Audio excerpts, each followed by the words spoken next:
A diatonic scale executed in perfect legato drifted upwards from the ground oar of Pleasant Villa. How sweet a simple do-re-mi can sound, thought Roxana on the third oar, humming along with the violin. The octave was completed, and she called out from the kitchen, "Get ready, Jangir, the water's hot." The violin pursued the major scale into the next key. He ignored his mother, absorbed by the jigsaw piece in his hand. To locate its place in the world of his puzzle was all he wanted at the moment.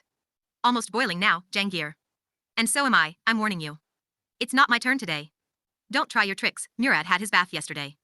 Hurry, the water is turning to useless steam. A shadow fell upon the incomplete Lake Como. He looked up and saw his father standing over him. You can't hear Mummy? Go at once, don't make her shout. Roxana felt tender towards her husband. She could never predict if he was going to side with the children or support her. Jangir relinquished the jigsaw, and Yezad took over.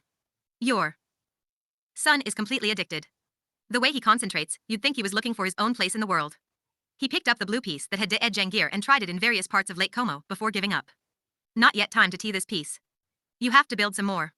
I know, said Jangir, pulling his towel over the line that stretched across the front room between his bed and Murad's. On rainy days, when washing couldn't be hung on the balcony, the line became a fragrant curtain of wet clothes, and he preferred the room like that, in 2 compartments. Then he pretended to be one of the famous 5, or the 5 find-outers, who all had their own rooms and lived in England where everything was beautiful. His imagination transported the close-curtained room to the English countryside, into a house with a lovely garden where robins sang and roses bloomed, and to which he could return after having an adventure or solving a mystery. How perfectly he would tea in that world, he thought. His school uniform was in the pile of clothes stacked on the clothes horse. The towel was damp with the monsoon's humid breath. As far as he was concerned, the bath time would be better spent piecing together more of Lake Como, its tranquil shores, its blue skies.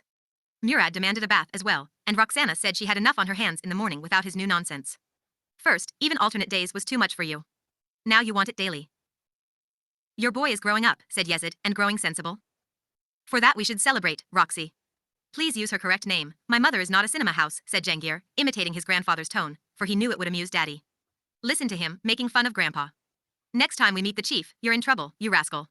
Then he put his hands around Roxana's face. I can see the whole world in these eyes. Better than any cinema. The grounder violin continued its practice, dispatching major scales like sunbeams. Jangir and Murad laughed. It made them happy when their parents were this way, because the darker days led with shouting and guiding occurred more often than they cared to remember. Can you see Jurassic Park in Mummy's eyes? Asked Murad. No Jurassic Park and no dinosaurs, said his father. But I can. See, love is a many-splendored thing. They laughed again, and Roxana said that was enough Galagonda for one morning. These 3 lasses would be late if they didn't look sharp. Come on, push your bed in, she told Murad. Breakfast is coming. Grumbling that he was the only one among his friends who still hadn't seen Jurassic Park, he slid his low cot under the settee that was Jangir's bed. It disappeared from sight with a protesting groan. The dining table, ush against the wall, was pulled into the newly created space. Now there was just enough room around it for 4 chairs. Jangir wondered whether he would ever feel about bathing as Murad did. Daddy was the only one with the privilege of bathing every day because he had to go to work and meet customers. He followed a careful ritual with soap and talcum powder and pomade. He had a Turkish towel, soft and UI. The rest of them had coarse plain ones. He had once asked Mummy why that was. She said Daddy worked so hard at the Bombay Sporting Goods Emporium and had such a decolt job, anything special she could do to pamper him. She would. It was very important that he left the house each morning feeling tip-top, she said. She often asked Daddy, "Are you happy, Yezda? Is everything okay?" This question Mummy asked Murad and him too. She wanted happiness for all of them, needed to check it constantly. And he always answered yes, even when he was feeling very sad. A nagging doubt brought him back to the jigsaw puzzle for another look. Murad can have my turn, he tried again. I don't need it today. Don't need? His mother lifted his arm and sneezed under it. You stink like a goat. Ah, the armpit test, said his father. From Mummy's face, looks like you failed. Be that as it may, you should also sneeze Murad, said Jangir. See who smells worse. Time you learned a new phrase, said his father. We should visit Grandpa again. It's your turn today, and that's an L, said his mother. If Murad wants a daily bath, he must get out of bed before the tap goes dry. At 6, like me. When no one was looking, Jangir checked his own armpit and smelt the usual interesting odor. The water was boiling now. His mother took a rag in each hand and lifted the pot o' the stove. Out of my way, she called repeatedly, like a ship's horn in a fog, move aside, staggering to the bathroom in a cloud of steam, where she emptied the vessel in the bucket half lead with cold water. Her great fear was colliding and scalding someone in the morning bustle. She wouldn't let Yezid carry the hot water either, God forbid. If he burnt himself and was laid up, they would. But she refused to allow herself to complete that thought. Scrub yourself properly, don't forget to use the soap, and now where are you to? Toilet. Again? Hurry, the water will get cold. And Yezda, the clock in the kitchen has stopped. Can I wind it, Daddy? Asked Murad. I've told you 100 times how special that clock is, and how delicate. You'll wind it when you're older. Murad muttered that everything had to wait till he was older, and at this rate there would be so much piled up for him to do, there would be no time for it all. Decided with the knot, Jangir pulled the Nehru house tie o his neck, smoothed the creases, and made another attempt. He tried a new type that he had learned at school, a bulbous variation on the samosa, called the pack or a knot. Stop playing with the tie and eat your food, said Roxana. Bath, breakfast, uniform, constantly I've to be after this boy. Halfway through the buttered toast, his stomach felt wobbly again. He tried to slip away unnoticed, to avoid the cross-examination he knew would follow. But his mother was keeping count. Third one? What's wrong? And your brother has sneezed 7 times since he woke up. He shrugged and continued to the WC while his father teased her about her scorecard. Passing by the shelves with the kitchen supplies, Jangir ran his fingers over the glazed surfaces of the 3 earthen jars. The large, dark brown one, shaped like an amphora, held the ration shop rice. The ochre cylindrical jar was lead with ration shop wheat, and the smallest one, reddish-brown, squat, and stout, contained the expensive basmati rice, reserved for special days like Patidi and Navros and birthdays. He loved the feel of these banis, his fingers forever trying to steal the cool from their glaze. No matter what month of the year, calm and unrued, they sat like 3 gods in that ill-lit passage. During mango season the fruit was hidden in rice, where it ripened to gold, much better than in straw. And the grain felt silky, trickling over his burrowing fingers when he tried to ND the fruit again to see if it was ready for eating. The chain needed several tugs before the tank yielded its cleansing cascade. Alerted by the ush, Roxana waited for him to pass the kitchen. Maybe you should stay home today, she said, frowning. He did not touch the jars, or anything else, on the way back. It was his mother's strict rule, after the toilet, hands had to be washed immediately, with soap, twice, before they could participate again in the world outside the WC. The distant violin was now weaving mist and melancholy in minor scales. Jangir's third trip had condensed a cloud of worry upon Roxana's face. Still frowning, she returned to the pan to scramble 2 eggs for her husband's breakfast. She wanted him to give up eggs, or at least cut down, have them on alternate days. Please listen to me, Yezed, it's not good for you, she started for the umpteenth time. There is so much in magazines and on TV about cholesterol and heart trouble. All fads and fashions, Roxy. My father and my grandfather lived to 82 and 91. 8 eggs every morning till the day they died. Then, mimicking a raucous waiter in a crowded Irani restaurant, he recited, fried, scrambled, a curry, omelette. He made these words loud and guttural, deliberately mispronouncing omelette as armlet, which made Murad laugh and choke on his tea. Jangir smiled gratefully at his father. The week before, when his mother had pleaded the same thing, the response had been very dearent. Good, the sooner I die of heart trouble, the better. You'll be free to marry a rich man. Then, Jangir's eyes had led with tears. Mum and Daddy were guiding about money, as usual, because it was not enough to pay for everything, and he had gone to stand on the balcony by himself. He sneezed his twice-washed fingers to make sure they carried the soap fragrance. Sometimes his mother demanded proof. But her inquiry now was about the stomach, not hands. She wanted to know if it was runny all 3 times, and was there any mucus. He hated these bowel questions, they embarrassed him, made him feel like an infant in diapers. Ignoring them was impossible, Mummy would keep pestering. Best to get them over with quick. Answers. Second and third time runny, no mucus, he said in a monotone, and rejoined the breakfast table. Murad decided there wasn't enough butter on his toast. He went to the refrigerator for the dish hidden behind the bread and milk. With the door open, the mechanical clanks and knocks from its innards sounded louder. What are you looking for? Asked Roxana. Butter. You have enough. That packet has to last till Sunday. And get away from the fridge before you catch a chill. Don't worry so much, Roxy, said Yezid. The way you treat your sons, you'll have to change their names to Nambi and Pambi. She said making fun of her was easy, but without her alertness God knew what calamities would befall Jangir with his weak stomach, and Murad with his tonsils that swelled like balloons at the slightest cold. And besides, she was the one who had to stay up all night holding their heads while they vomited, putting damp kerchiefs of eau de cologne on their fevered brows. You never have to worry, I always make sure you sleep. And I am stuck with the problem of paying for doctor. Why don't you do the budgeting? You'll ND out how little money there is. Howdy cult to buy both food and medicine. Jangir listened, feeling depressed. The morning, which had started so nicely, was turning into a GHT. Then, to his relief, his father took his mother's arm and squeezed it. You're right, Roxana, prevention is better than cure. But our Jihangla has too many absent days this term. His ground or disturbances will create top order sciences. Jangir wondered if he'd get to miss school today. He preferred his father's pet name for him to his mother's because hers was Jihangu, too much like Gugu Gaa baby talk. His father turned to him. Well, rascal, what have you eaten this time? Nothing, I'm an E. He knew Daddy was referring to the occasion when forbidden green mangoes had been consumed with friends at school. Why do you want to stay home? They have toilets in school. Jangir stopped chewing, the masticated bits gathered at the front of his mouth in a rush of saliva, and his buttered toast threatened to redeposit itself in his plate. The lavatory at school was disgusting, it stank like railway station toilets. The boys called it the bog. The RST time he heard it, he was puzzled by the word. He had looked it up in Daddy's dictionary, and found more than one meaning. Slang for lavatory, it said, also, wet spongy ground. He imagined wet spongy ground, imagined putting his foot in it, and agreed bog was the perfect word. He didn't have to answer his father's question, his mother did. It's risky for Jahanga to eat canteen food today. He must stay home, I'll make soup cheval for him. The soup of boiled mutton ladled over white rice was Jangir's favorite. He looked forward to a cozy day, reading in the comfort of Mummy and Daddy's big bed, making his late Como jigsaw puzzle, lunch, a little afternoon sleep, more reading. So what will you do at home? Asked his father. He'll rest, and do some lessons, his mother answered. And read the famous 5, added Jangir. Yezed shook his head in exasperation. I don't know why they still keep that rubbish in the school library. But Enid Blyton is fun for children, said Roxana. It doesn't do any harm. Yezid said it did immense harm. It encouraged children to grow up without attachment to the place where they belonged, made them hate themselves for being who they were, created confusion about their identity. He said he had read the same books when he was small, and they had made him yearn to become a little Englishman of a type that even England did not have. Unheralded by a siren, the ambulance waded through the Traw-sea, swamping the lane, and sputtered to a halt at the entrance of Pleasant Villa. Meanwhile, Roxana nished, attending to her pressure cooker. French beans for dinner in the RST compartment, mutton soup for Jangir's lunch in the second, plain white rice in the third. The weighted valve was perched upon the vent. She watched it jiggle to the song of steam, then went to hang out the washing on the balcony. In the years immediately after it was built, four-storied Pleasant Villa was indeed a pleasant place to live. But rent control and the landlord's determined neglect had reduced it to the state of most buildings in Bombay, with crumbling plaster, perforated water tanks, and broken drain pipes. Its exterior, once peach in color, now resembled the outcome of an emetic. Electrical wiring had badly deteriorated, made a meal of by sewer rats.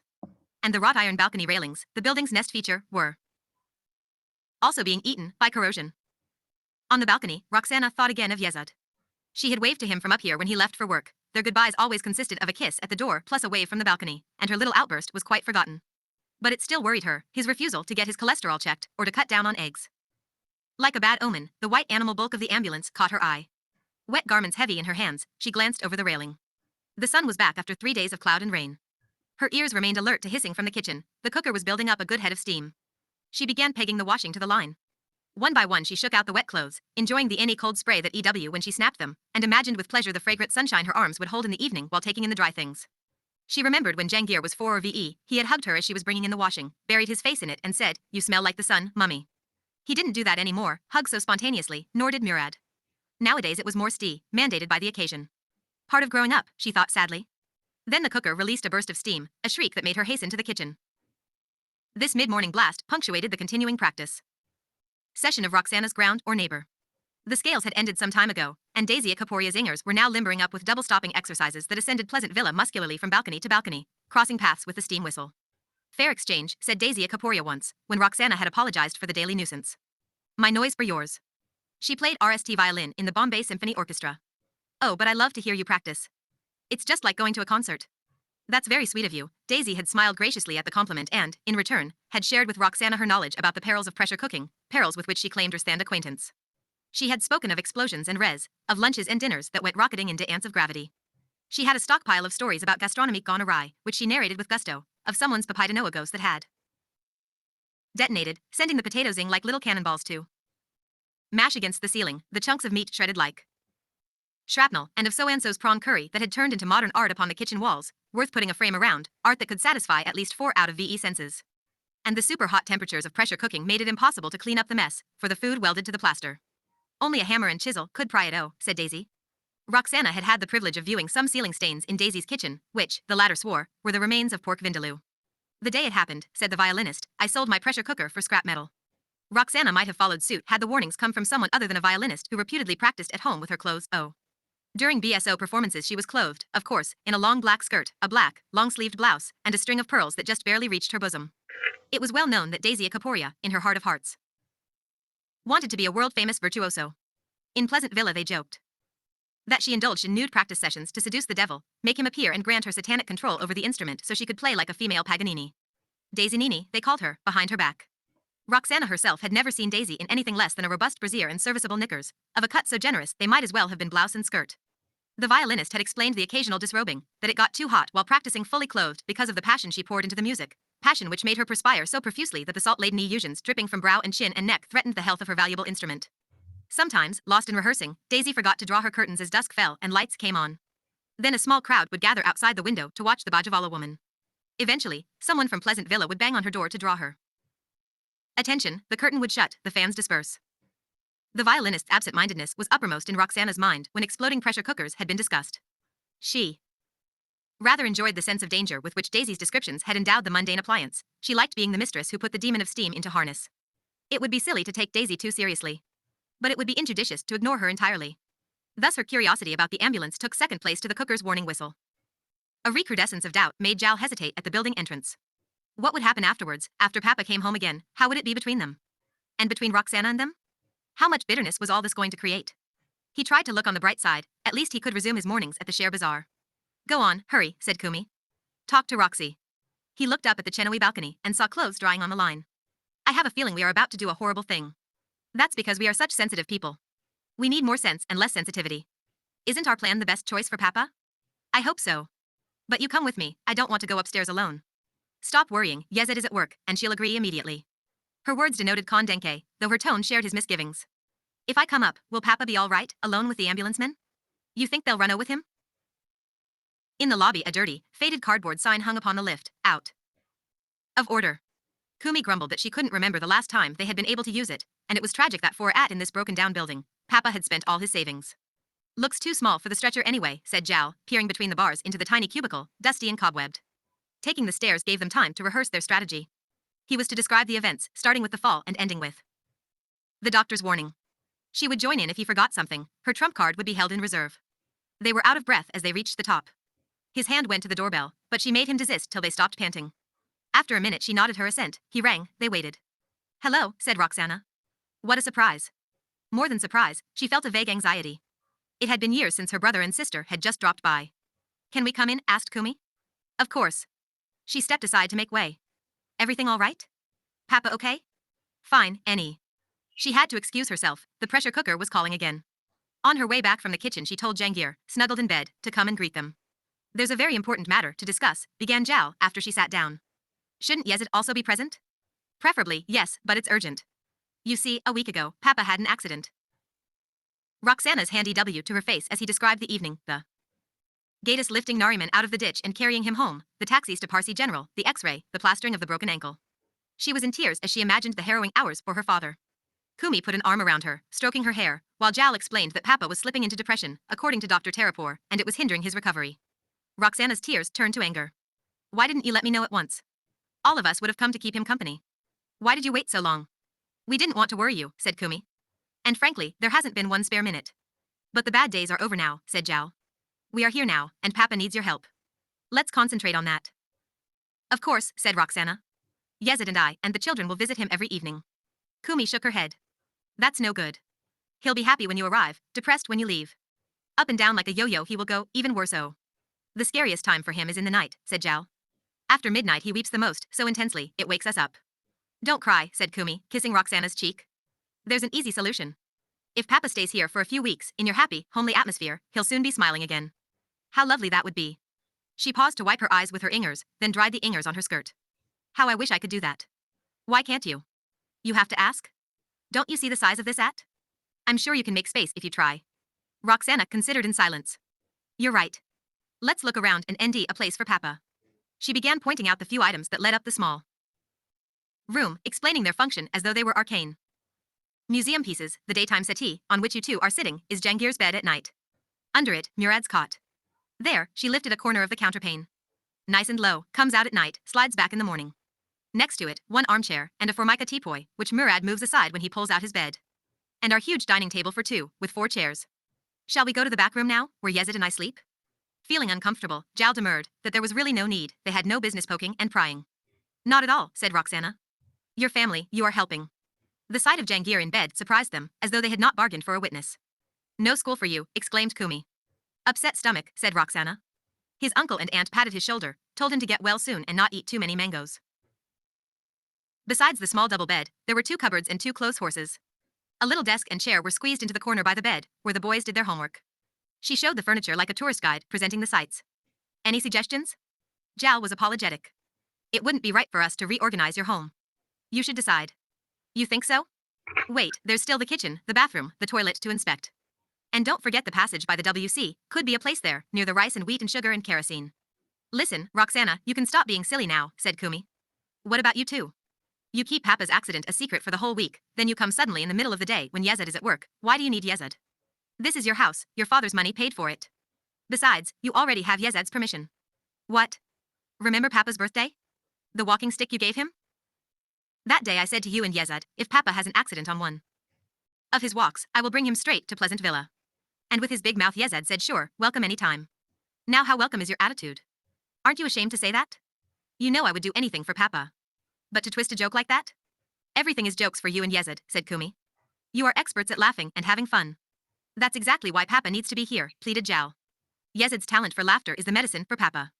It won't be a laughing matter if the depression niches him, said Kumi darkly. Dr. Terrapore told us, with old people depression kills before illness or injury. And it will be on your heads. Your laughing heads. Please, no guiding, said Zhao. Let's discuss calmly. Well, said Kumi, there's nothing left to discuss, thank you very much. The time was right to play her trump card. We'll just have to turn the ambulance around. Roxana ran confusedly to the balcony, froze to the railing for a moment, and ran inside again. That ambulance, you mean Papa is in it? You left him alone in his condition? His mother's sobs got Jangir out of bed. A big loop of his pajama string was showing. He tucked it away and went to the front room to stand beside her, slipping his hand in hers, shing his uncle and aunt with what he hoped was a reproachful stare. Don't overreact, Roxy, Papa is very comfortable, we paid for a top-notch ambulance, said Kumi. Sit down for a minute. Tears blurring her eyes, Roxana shook her hand free of Jangir's and started down the stairs at full speed. Descending with more caution, Zhao called frantically to please slow down. All we need is for you to break your ankle, shouted Kumi. Jangir shut the door after them and went to the balcony. On the third oar directly opposite, the green parrot in its cage was Shu ing and swaying dementedly from side to side. He whistled too. It, inspecting the rooms he could see into. Other people's homes always seemed happier, more fun than his own. He looked down at the waiting ambulance.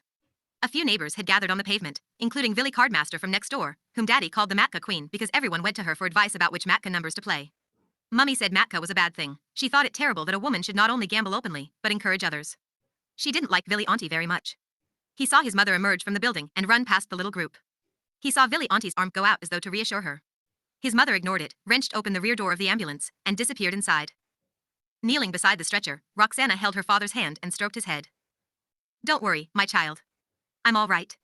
She bent her head to kiss him. His pungent odor repelled her, but she fought the impulse to move away. She wondered how well they had been looking after him.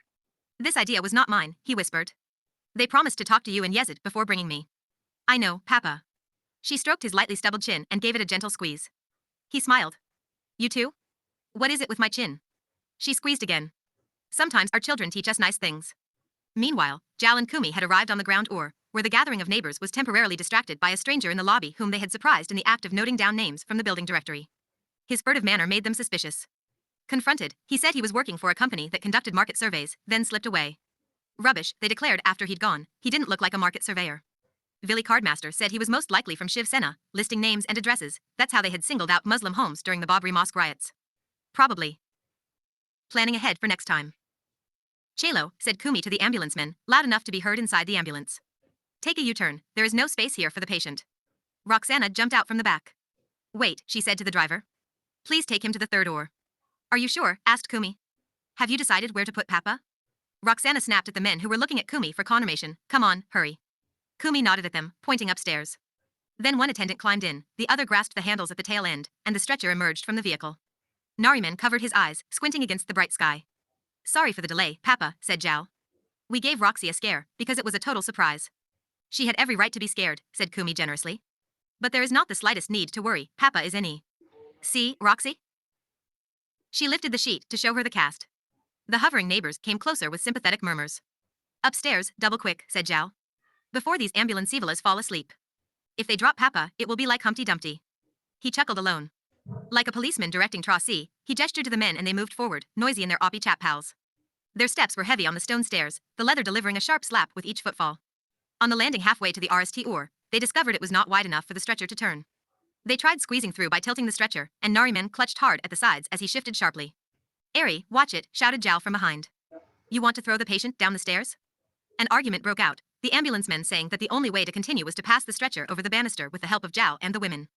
Roxana thought this was extremely dangerous, and pleaded with Kumi to return home with Papa, promising to spend every other night there to look after him, relieve her of the duties. But the stretcher was hoisted high, the pass made over the banister, and the maneuver completed. It was repeated twice more to reach the third oar. Jangir was waiting at the door to receive them. Move, Daikra, said Kumi. Make way for the men. Is Grandpa okay? Yes, she assured him with a pat on the head. Go on, ask Grandpa, he can talk perfectly. Only his ankle is broken. Now, Roxy, where do you want to put Papa? You must choose before these fellows leave, we can't shift him later. Papa will take Jangir's bed, the settee. Okay, Jangir? Sure. He thought Grandpa looked very small on the stretcher, and was relieved to see him smile and whisper thanks. You're welcome, Grandpa. My suitcase and bedpan are still downstairs, said Nariman, addressing no one in particular. I'll fetch them, said Kumi, anxious to be out of the way. The ambulance men had difficulty getting Nariman onto the settee. It was narrower than a bed, and there was no room to position the stretcher for a smooth transfer. They had to leave it on the oar and lift him over. Ah, he cried, and Roxana's hand sprang to her mouth. She shouted to be more careful. Zhao paid the men and saw them to the door. He pulled up a chair next to the settee and took Nariman's hand, stroking it comfortingly. Hope it wasn't too strenuous, Papa. You know, Roxy, he is a brave soldier, not once has he groaned or moaned in all these days. Not so brave. I groaned quite a lot with the commode. Roxana wanted to know what was this commode business, if Papa was not to move from his bed. Breathless, Kumi entered with the suitcase and the newspaper-wrapped package of urinal and bedpan, cursing the broken lift. She was misled by the question she overheard. What do you think? We did it to torture Papa? We were hoping commode would be more comfortable for him. It was a mistake, said Zhao. Mistakes happen when you don't know. Before leaving, they explained the medicines for Parkinson's disease, osteoporosis, and hypotension. Roxana decided to write down the dosage and frequency for the various pills and drops. It's okay, I know it by heart, said Nariman. Kumi took her aside and whispered not to rely on him. He forgets, and sometimes gets mixed up with his words. They said goodbye with good cheer, Zhao joking that in 3 weeks they would organize a race between Papa and Jangir. We'll have to give Papa a good handicap, or Jangir will stand no chance. Kumi said it would be lonely in the bigot without him. Come home soon, Papa. She kissed his cheek, then waved from the doorway. The RST thing was to air out the room, said Kumi upon returning to Chateau Felicity. She felt the smell had reached every part of the house, including the kitchen. How could it? Zhao tried to reason. It's not that strong. Maybe you're losing your smelling power, along with your hearing. You should ask doctor to check. She opened the windows and doors of all 7 rooms, and turned on every fan, dusty or not. Dust would be dealt with later. How strange, she said, after an hour or more had elapsed. I still smell it, even in Mama's room, so far from Papa's. Probably stuck in your head. More psychological than real. If I can smell it and it bothers me, does it matter where it is? Yes. If it's in your head, nothing will get rid of it. Like the damn spot on Lady Macbeth's hand, remember? All the perfumes of Arabia, all your swabbing and scrubbing and mopping and scouring will not remove it. She told him the smell was irritating enough without his silly comments. You sound like Papa, so gloomy and theatrical. Come on, help me with the work.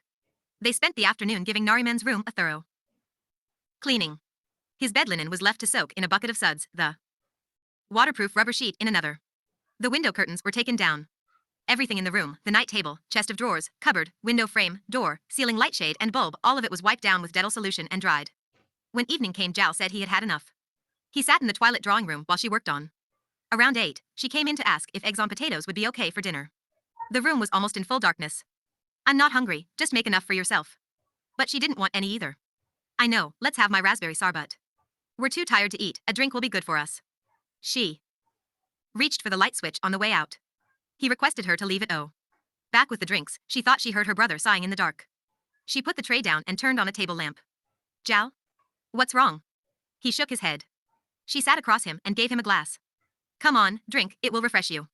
It's the strain of these last few days, I feel the same way. He shook his head again. What have we done, Kumi? Nothing, we haven't done anything. Stop being a sissy baby. But she was feeling equally wretched. By sheer force of will she swallowed a sip, then said, it had to be done. We had no choice. She ran out of words and switched the table lamp.